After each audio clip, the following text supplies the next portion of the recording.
에베소서에서 사도 바울은 고개를 치켜들고 말입니다. 그 말하는 품새, 그 말하는 것을 한번 들어보면 좀 의아하다라는 생각이 듭니다.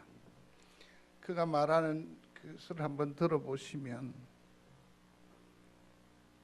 자기가 사도라고 말합니다. 근데 그냥 사도가 아니라 어떤 대학을 나오고 강도사 고시를 치러서 사도된 어떤 라이센스를 자격을 얻은 것이 아니라 그는 뭐라고 말하느냐 하면 하나님이 나를 사도로 만드셨다. 뿐만 아니라 예수 그리스도에 의해서 내가 사도가 됐다라고 자기를 말합니다. 얼마나 당당하고 얼마나 힘이 있는 고백이 아닐 수 없습니다. 1절을 보시겠습니까? 하나님의 뜻으로 말미암아 예수 그리스도의 모든 사도된 바울이야. 사도된 바울이다. 분명한 자기 소개, 분명한 자기 확신, 너무나도 당당한 자기 고백이 소개가 여기에 나타나 있습니다. 그래서 그랬는지 그가 사람들을 보는 눈도 좀 다른 것 같아요. 사람들을 보는 눈이 달라요. 뭐라고 말합니까? 옆에 있는 사람을 두고 성도라고 한다고요. 성도란 말의 의미가 무엇인지 아시잖아요. 거룩한 사람이라고 말하는 거죠. 거룩한 사람. 여러분, 이러한 생각을 나타낼 때에는 두 가지 경우가 있겠지요. 하나는 나는 너무 부족하고 연약한데 그 사람에게서 엄청나게 존경스러운 일면이 보여졌을 때에 그의 존재를 높이면서 거룩한 사람 내지는 위대한 사람 내지는 존경할 사람이라고 말할 수 있겠지요. 또 다른 한 측면에서 보면 자기 속에 가지고 있는 생각이 선하고 또 선한 창으로 모든 사람을 보니까 모든 사람들이 어떻게 볼 수 있어요? 거룩한 사람으로 보여지는 경우이겠지요. 아마 여기서 사도 바울이 말하는 바 성도들을 향하여서 거룩한 사람이요, 신실한 사람이요, 또 그리스도 안에 있는 사람이라고 표현하고 그들을 호칭할 수 있었던 것은 이 사람의 심성 자체가 바로 하나님의 것이요, 하늘의 것이요, 또 선한 마음씀이니까 그렇게 보아지고 그렇게 부르는 것 같습니다. 성도 여러분, 저 이쁩니까? 여러분 마음이 굉장히 선하시네요. 내 마음이 선합니다. 내 마음이 거룩에 젖어 삽니다. 내 마음이 신실함에 잇대어 있으니까 모든 표현이나 모든 비춰지는 사람들, 부딪히는 사람들의 그 느낌이 뭡니까? 착하고 선한 거지. 착하고 선한 거지. 여러분 아십니까? 송정제일교회에 대한 주변의 사람들의 평가가 어떠한지 압니까? 두 가지를 말해요. 하나는 밝다라고 해요. 소리하십시오. 밝다. 좀 더 밝았으면 좋겠어요. 그 다음에 두 번째는 뭐냐면 착하다 그래요. 착하다 그래요. 여러분 여기에서 한번 우리의 삶의 경험을 추적해 보시기를 바랍니다. 저 주변에 있는 사람들은 대부분 목사이기도 한데 착할까요? 못됐을까요? 박 집사님, 못됐을까요? 착할까요?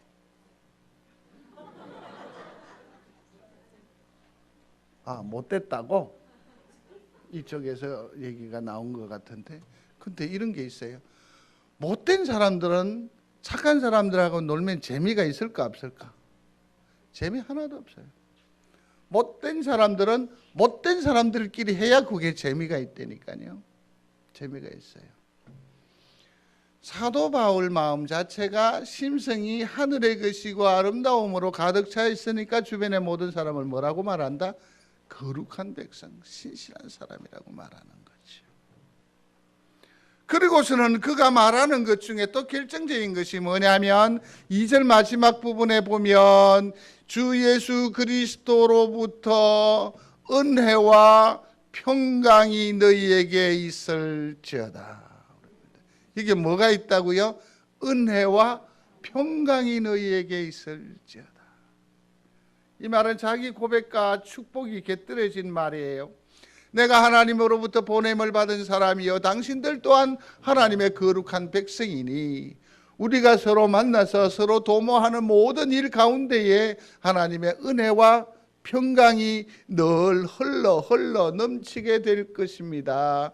미래적으로 또 현상적인 일들을 선포하는 거죠. 성도 여러분, 황 목사가 하나님께로부터 보냄을 받은 사자, 너무 거창하나? 사자인 줄로 믿습니까? 거룩한 백성임을 제가 선언할 때 전혀 뜨겁지 않죠? 성도이시니까요. 근데 이것을 우리가 확인할 수 있는 방법이 있습니다. 그게 뭐냐면 우리의 도모와 우리의 교제와 우리의 사귐 가운데에 뭐가 나타나야 돼요? 은혜가 있어야 돼요. 우리 가운데에 뭐가 있어요? 평강이 있어야 돼요. 우리 가운데 은혜와 평강이 홀로 넘친다고 한다면 외람됩니다. 불비한 자라서 부끄럽기조차 합니다. 황 목사는 사자임에 분명합니다. 여러분들은 거룩한 백성 하나님의 것인 줄로 믿습니다. 그게 이렇게 등식이 형성이 되는 게지요.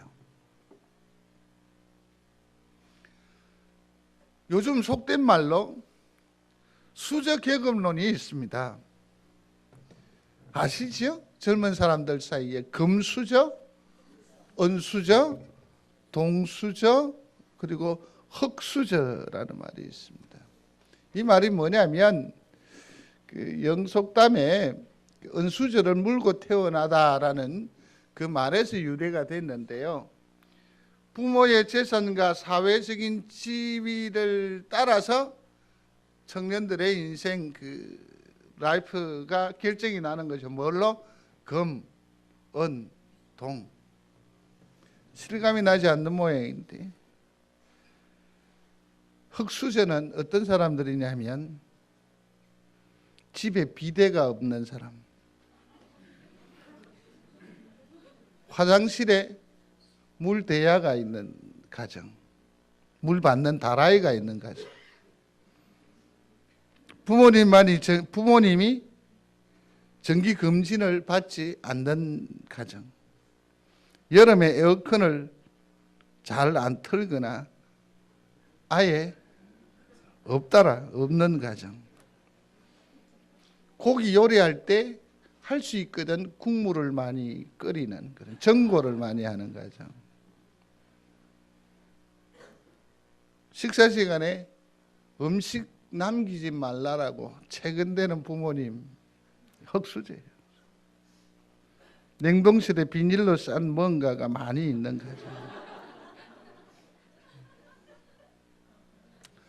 더 이상 얘기하면 비참한 것 같아서 그런 것 같아요. 열심히 애쓰고 수고스럽지만 이 금수저를 물고 나온, 여기 금수저 있습니까? 그러면 좀 편하게 얘기할 테니까 용서하십시오. 그런 인간들은 나면서부터 뭐 벌써 태교로 온갖 거 다 들었고 뭐 3, 4살 되면 영어 학원 출입해서 온갖 때 뭐 유학도 갔다 오고 뭐 이렇게 해서 또 그 배경으로 도저히 따라갈 수 없죠. 따라갈 수 없죠. 근데 너무 슬픈 건 뭐냐면 우리가 금수저인데 우리 새끼들은 뭘로 만든다? 금수저로 만들고자 하는 욕구가 있다라는 거죠. 돌아서서 욕하면서 그 욕먹을 인생을 우리는 만들어 주려고 막 애를 쓰지요. 참 도대체 이 사도 바울은 뭐 금수저를 물고 났는지 뭐 어땠는지처럼 자신만만하다라는 것입니다. 자기 정체성, 자기 자아에 대해서 분명한 자기 고백을 가지고 있다라는 것입니다. 그래서 여기서 우리가 발생하는 생각이 뭡니까? 이 사도 바울의 출생의 비밀은 도대체 뭘까? 뭘까? 성경에도 보면 야곱이라든지 예레미야라든지 세례 요한, 구약의 삼손, 또 뭐 예수님 이런 분들은 출생 전에 그들의 행적에 대해서 분명히 기록하고 있습니다. 요셉이라든지 솔로몬이라든지 이런 사람들은 나자 바로 엄청난 권세와 엄청난 가능성이 부여된 인생들이었습니다. 사역과 관련해서 아브라함이라든지 모세라든지 다윗이라든지 이런 사람들은 뭐죠? 사역과 관련해서 직접 하나님이 말씀하시고 또 역사하심으로 다시 말해서 그들에게 엄청난 권능을 드디펴 주셨습니다. 이처럼 뭔가 다르지요. 출발부터 나면서부터 그 쓰임새가 달랐다라는 것인데 사도 바울에게 있어서는 어떠한 그 출생의 비밀이 있길래 이처럼 삶이 당당한가, 힘이 있는가 말이에요. 힘이 있는가 말이에요. 자기를 하나님의 뜻으로 말미암은 사람이라고 말하고 성도들을 뭐라고 말합니까? 성자, 거룩한 사람, 신실한 사람, 그리스도 안에 있는 사람이라고 말하고 자기의 삶과 성도들의 삶의 그 흐름의 결국을 딱 내조지하시어 은혜와 평강이 있을 것이다. 그것도 찌어다라고 말하잖아요. 아주 당당하게 자기 존재는 하나님으로부터 왔다라고 말하는 것이죠. 무슨 근거로 이렇게 말하는 것일까? 무슨 근거로? 제가 찬양 중에 왜 날 구원하신 주 모시옵고 아십니까? 돌아갈래 고향 하늘나라 아십니까? 모르면 박수라도 쳐야죠. 노래를 했는데 제게 돌아갈 고향이 있다라는 얘기입니다. 죽음이라고 하는 엄청난 슬픔의 자리에서 우리는 노래해요. 돌아갈 내 고향. 내 원 고향이 어디일까요? 하나님의 나라라는 것 아닙니까? 하나님의 나라. 돌아갈래 고향 하늘나라. 이는 엄청난 고백이라고요. 엄청난 고백이라고요.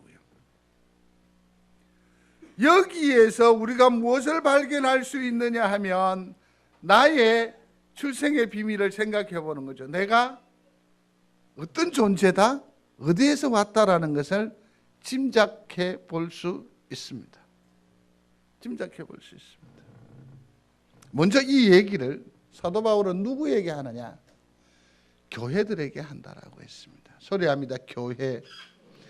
교회는 누구를 말하는 것이냐면 그리스도의 몸인 교회니까 오늘은 얘기의 중심이 선택이라고 하는 출생의 비밀이라고 하는 그 부분을 강조할 것이기 때문에 이 부분은 더 이상 강조하지 않겠습니다. 교회 곧 각자 개인 그리스도를 영접한 한 사람 한 사람에게 사도 바울이 얘기하는 겁니다. 얘기하는 겁니다. 그 어떤 다른 어떤 대상이 아니라 누구에게? 각자에게 말씀드리는 얘기입니다. 22절 한번 넘어가 보십시오.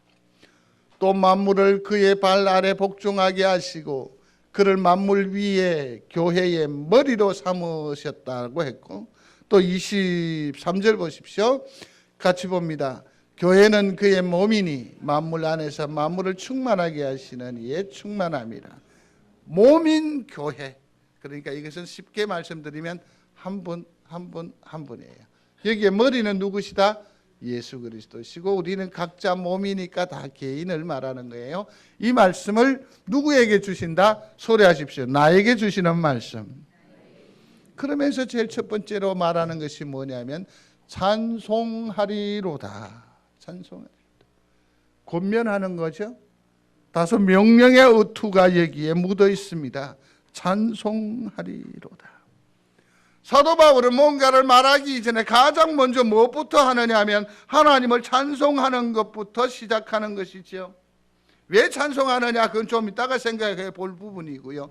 이 처음에 여러분들에게 한번 여쭤보고 싶습니다. 눈물을 흘리면서 목 놓아 내 심령이 막 쏟아내듯이 찬송해 본 기억이 언제입니까? 말씀을 준비하면서 곰곰이 생각해 보니까 이 세월이 너무 멀리 있더라고요. 너무 멀리 있더라고요. 어느샌가 세월을 신앙의 삶을 지나오면서 뭐냐면 요모조모 따지는 거예요. 그 사람의 말하는 의도를 생각하는 거예요. 그러면서 정작 하나님께서 우리에게 주신 내 삶을 허락하신 나를 구원하시고 선택하신 유일한 목적이 뭡니까? 그를 찬송하게 하려 하심이라고 하셨는데 내게는 찬양이 없어요. 찬송이 없어졌어요. 여러분들은 어떻습니까? 찬송은요, 은혜 받은 자만이 부를 수 있는 하늘 노래이기 때문에 바울이 말하는 거지요. 찬송하리로다. 찬송하라. 찬송하라. 감사와 감격과 눈물 없이 진정한 찬송은 어렵습니다. 기도가 메마르면 찬양도 없어요. 말씀이 메마르면 찬송도 메마릅니다. 사랑과 겸손이 말라버리면 도무지 찬송할 수 없습니다. 그러므로 저는 감히 이렇게 말씀드리고 싶어요. 신앙의 척도는 뭐라고요? 찬송에 있다. 찬양에 있다. 입술에서 감사와 찬송이 나오는 사람은 그렇게 말할 수 있어요. 성령 충만한 사람이라고 말할 수 있어요. 언제 어떻게 받았느냐 중요하지 않아요. 때와 시는 있지만 분명한 고백이 있지만 그 삶이 찬양이 흘러나오지 아니하고 찬양이 묻어나 있지 않다고 한다면 그 받은 성령은 다소 의심해 볼 필요가 있다라는 것이죠. 성령 충만함이 없는 사람은 그렇습니다. 자신도 모르게 뭐가 나와요? 찬송이 사라지고 비판인 거야. 감사가 사라집니다. 기도가 사라집니다. 성도 여러분, 그러므로 다시 한 번 더 심령에 울림이 있기를 바랍니다. 내 영혼아 찬양하라. 찬양하는 여러분들이 되시기를 바랍니다. 내 영혼아 찬양하라.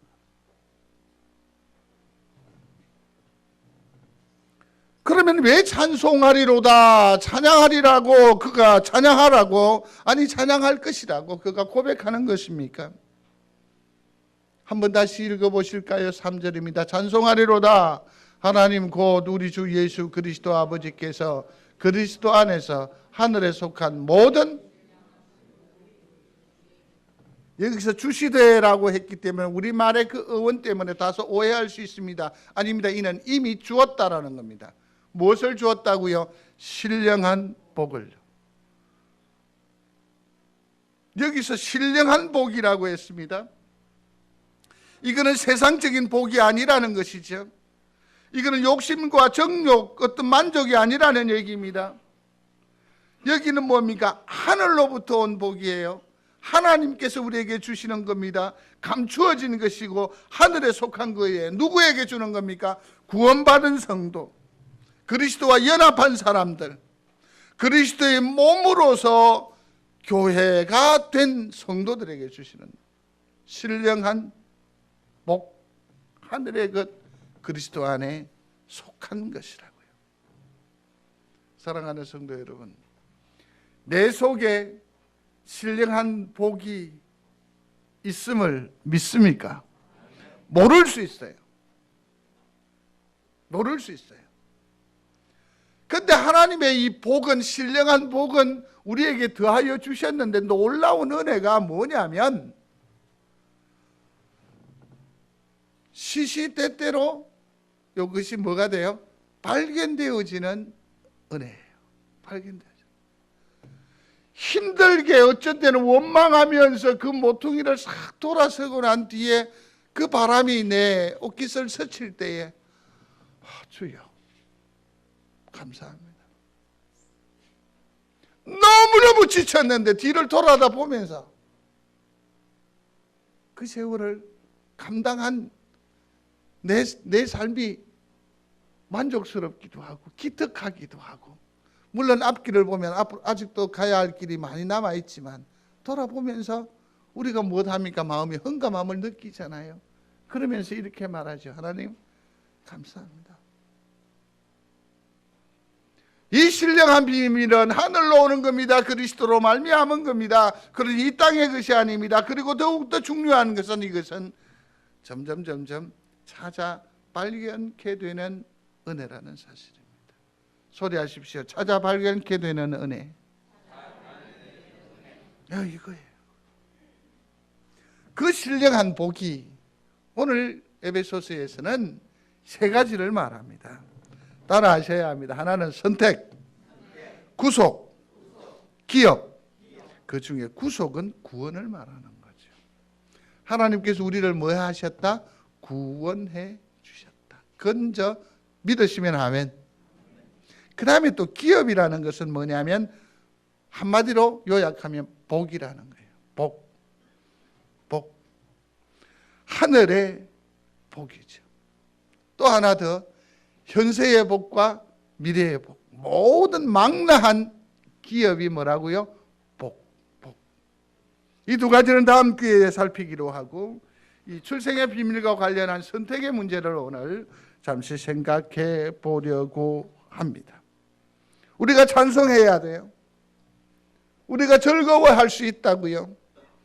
우리의 내일은 은혜와 평강인 줄로 믿어 의심치 않습니다.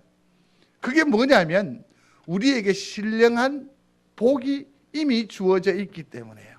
그 복을 한번 생각해 볼 필요가 있습니다. 먼저 이 신령한 복을, 그 중에서 선택의 절생의 비밀을 살피기 이전에 먼저 우리가 기억해야 될 게, 요한복음 15장 16절에 보면 내가 너희를 택한 것이 아니요 너희가 나를 택한 것이 아니요 내가 너희를 택하여 세웠나니.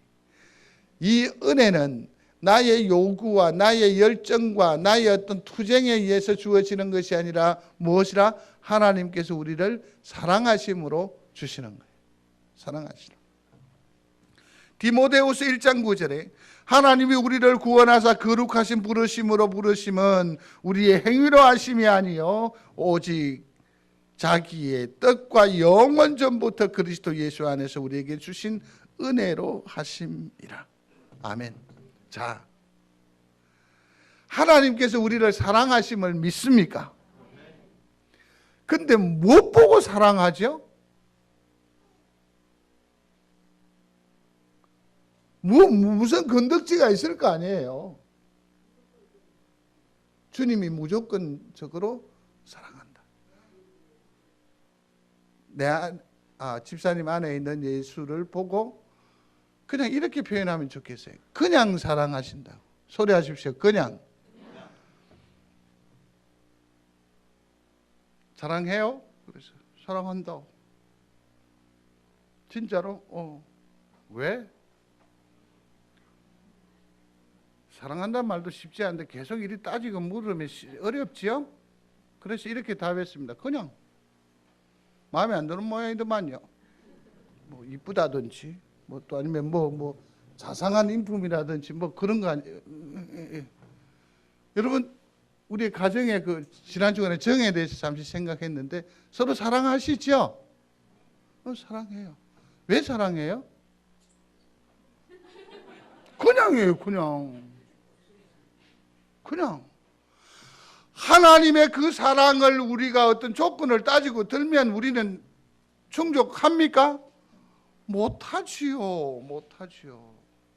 주님의 사랑은 그냥 사랑해. 그냥 사랑해. 그렇게 해서 우리를 구원해 주셨다라는 거죠. 성경은 보십시오. 주님의 왜 사랑이에요? 하나님은 계속해서 말씀하십니다. 놀라지 말고 두려워하지 마라. 너는 내 것이다. 믿으시면 아멘. 내가 너를 구원하였다. 내가 너를 잊어버리지 않겠다. 젖먹이 아이를 네가 잊어버릴지언정 나는 너를 잊어버리지 아니할 것이다. 너는 내 것이다. 나는 내 이름을 손바닥에 새겼다. 그러므로 두려워하지 말고 놀라지 말라. 예수님과 성령님께서도 계속해서 말씀하셨습니다. 내가 너를 사랑하노라. 내가 너를 택했다. 내가 너를 불렀다. 내가 너를 세웠다. 전혀 놀랍지도 않은 얘기인 것 같죠? 다시 할게요. 내가 너를 사랑한다. 내가 너를 택하였노라. 내가 너를 불렀노라. 내가 너를 세웠노라. 놀라지 말고 두려워하지 말라. 나를 믿고 전진하라. 주님은 계속해서 이렇게 사랑을 노래하는데 우리 사람은 어떻게 하죠? 아닙니다. 아니올시다. 됐습니다. 나는 나인걸요. 주님 그쯤 계시지요. 좀 계시지요. 내 취향을 주님 잘 모르시네요. 나는 이게 좋거든요. 저게 싫거든요. 항상 하나님과 우리의 사랑은 두 평행선이라는 것 아십니까? 평행선이에요. 그러나 호세아서를 보면 딱 이렇게 말하죠. 그럼에도 불구하고 너는 내 백성이라. 너는 내 사람이라. 근데 이것이 언제 이루어졌느냐 하는 것이죠. 오늘 본문 한번 보시겠습니다. 4절입니다. 같이 읽겠습니다. 곧 창세전에 그리스도 안에서 우리를 택하사 우리로 사랑 안에서 그 앞에 거룩하고 흠이 없게 하려 하시라. 신령한 복을 우리에게 주었습니다. 신령한 복을 우리에게 주었는데요. 언제부터 이것이 계획되어지고 우리에게 이 신령한 복을 더하여 주셨느냐? 선택하셨느냐? 언제라고요? 창세 전이라고요. 이 사실을 여러분 믿습니까?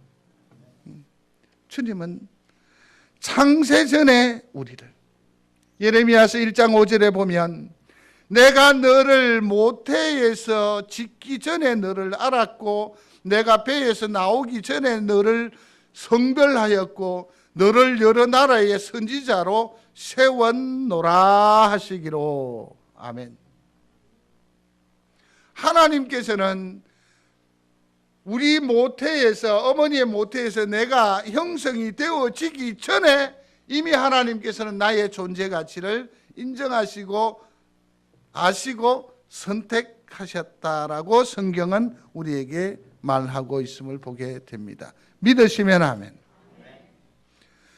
시편에서도 보면 이렇게 말합니다. 시편 139편에 보면 나의 형질이 갖추어지기 전부터 주께서는 나를 보고 계셨으며 나에게 정하여진 날들이 아직 시작도 되기 전에 이미 주의 책에 다 기록되었습니다. 믿으시면 아멘. 내가 열심히 함으로 말미암아 천국의 생명책에 기록이 되어진다? 아니요. 이미 뭐 했다고? 기록돼. 언제부터? 창세 전에. 창세 전이라는 거죠. 창세 전이라는 것이죠. 하나님은 이미 우리를 아셨습니다. 그러므로 우리는 결코 우연한 존재가 아닙니다. 하나님은 우리를 아셨습니다. 하나님의 뜻에 따라서 우리의 형상이 이루어진 것입니다. 그러므로 우리는 어떻게 합니까? 주의 이름을 부르는 겁니다. 어떻게 해서 이 교회에 왔고 어떻게 내가 예수 믿고 한 이 차원을 훨씬 하나님의 차원은 넘습니다. 어느 때부터 우리를 선택했습니까? 사도 바울이 그처럼 머리를 치켜들고 그처럼 당당하고 자신만만하게 말하는 그 이유가 바로 여기에 있습니다. 나의 존재는, 나의 사명은, 나의 교회 사랑은, 나의 성도를 향한 열심은 하나님께서 창세 전에 이미 내 속에 주신 사명이요, 목적이요, 에너지라고 말하는 거죠. 여쭤보겠습니다. 송정제일교회 여기 오심이 여러분들 다행한 일인 줄로 압니까? 아니요. 다행한 일이 아니고 하나님의 섭리라고 말해야 돼요. 소리하십시오. 하나님의 섭리. 그렇죠. 여기에서 이제 지어져 가는 거예요. 이게 오래전부터요. 오래전부터.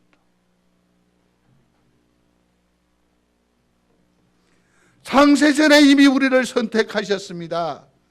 그러므로 성도 여러분, 찬송하시기를 바랍니다. 이런 엄청난 출생의 비밀을 가지고 있으니까 우리는 어떻게 해야 돼요? 찬송하는 거죠. 그 배구하는 중계방송을 보면 뭐 하니면 징징대지 마 이런 노래가 있더라고요. 이 땅의 삶을 살면서 징징대지 마십시오. 찬송하십시오. 보모도 당당하게 역사하시며 사시기를 바랍니다. 우리는 어느 존재입니까? 창세전에 하나님의 손바닥에 하나님의 가슴에 새김받으신 주님의 것이기 때문입니다. 이러한 영적인 강한 자부심을 갖는 우리 귀한 성도들이 다 되시기를 주의 이름으로 축원합니다. 또 하나는, 그러면 신령한 복 중에 하나, 두 번째는 뭐냐면 우리에게 거룩하고 흠이 없게 하려 하신다라고요. 거룩하고 흠이 없게 하려 하신다고. 오늘 본문을 다시 한 번 더 주목해 보시겠습니까? 4절 두 번째 줄부터 보겠습니다. 택하사 우리로 사랑 안에서 그 앞에 거룩하고 흠이 없게 하시려고. 흠이 없게 하시려고. 세월을 감당하다 보면 우리의 삶의 스크래치, 금이 가요. 흠이 있을 수밖에 없습니다. 다 상처가 있고 수치스러운 것이 있습니다. 이 땅의 삶을 살다 보면 그건 어쩔 수 없습니다. 그러므로 어떤 이는 이 수치스러운 사실들이 다 노출되는 것이 부끄러워서 가리기를 참 원하지요. 다 상처투성입니다. 그러나 하나님께서는 우리에게 신령한 복을 더하여 주셔서 우리로 찬송하게 하십니다. 왜? 흠이 있고 금이 가 있고 무너졌고 더럽혀져 있는 것으로는 하나님 앞에 나아갈 수도 없고 찬송하기가 민망하지 않을까요? 근데 이것을 어떻게 해주신다고요? 흠을 없게 해주신다. 없게 해주신다. 믿으시면 아멘. 그리스도 안에 있으면 새로운 피조물이라 예전 것은 지나갔으니 보라 새 것이 되었도다. 우리에게 있는 흠, 우리에게 있는 부족함, 우리에게 있는 연약함을 주님께서 치유해 주시고 없이 해 주신다. 이것이 우리에게 허락되어진 엄청난 복, 신령한 복이라는 것 아닙니까? 이를 믿는 여러분들이 되시기를 중심으로 소원합니다. 그 다음에 또 무엇보다 세 번째로는 4, 5절에 기록이 되어져 있습니다만은 거기 5절을 보겠습니다.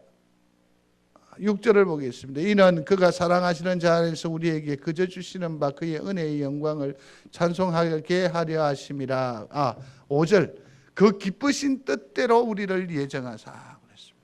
자 보십시오. 사랑과 하나님의 기쁜 뜻으로 우리를 뭐 했다? 선택했다라는 거죠. 선택했다. 자, 그러면 정리를 하고 넘어가겠습니다. 하나님께서 우리에게 신령한 복을 주셨는데 그 신령한 복 가운데 지금 우리가 선택에 관한 부분을 살핍니다. 선택을 하다 언제부터 선택했다? 창세전에 선택했다. 두 번째는 뭐였죠? 흠없게 하시려고 선택을 했다.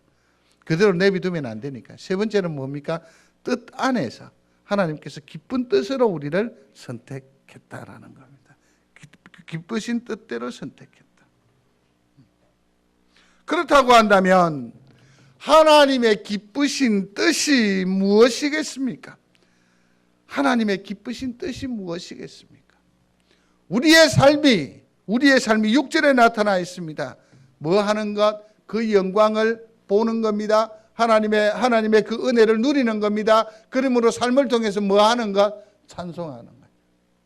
찬송하는 거예요. 이게 하나님의 뜻이에요.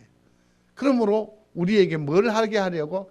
기쁘신 뜻, 곧 찬송하게 하려고 우리를 뭐 했다? 선택했다라는 거예요. 말씀을 맺습니다. 사도 바울이 너무나도 당당하게 그 자기를 고백할 뿐만 아니라 사역을 이루어 삽니다. 자기는 하나님 예수 그리스도로 말미암아 사도가 되었고 여러분들은 성도 하나님의 것이라고 말하면서 우리 중에 은혜와 평강을 장담하고 있습니다. 그 근거가 뭐냐면 자기가 신령한 복을 받았기 때문이라는 겁니다. 신령한 복을. 그게 뭐냐면 창세전에 나는 이미 하나님의 것이었습니다. 또 하나님께서 왜 나를 택했느냐 하면 내가 여러 가지 흠이 많은데 그 흠을 없애주려고 나를 선택했어. 그래서 지금 큰 소리 친다는 거죠. 그 다음에 종국에서는 뭡니까? 찬송하도록 내 삶을 하나님께서 주장해 주시겠다. 그렇습니다, 성도 여러분. 우리의 출생의 비밀은 어디에서부터 온 겁니까? 하늘로부터. 예수 그리스도로 말미암은 줄로 믿는 여러분들이 되시기를 바랍니다. 그래서 힘있게 우리에게 주어진 삶의 자랑에서 찬송하며 역사하며 사는 우리 귀한 성도들이 다 되시기를 바랍니다. 그래서 이렇게 말하는 거죠. 소리하십시오. 이래봬도 나는 하늘의 권세요. 하늘의 권세요. 그래서 축복하시고 찬송하시고 역사하시고 당당하게 그러므로 하나님의 영광을 날마다 누려 사는 우리 귀한 성도들이 다 되시기를 주의 이름으로 축원합니다. 이 시간에는 장학위원회 나오셔서 장학하도록 하겠습니다.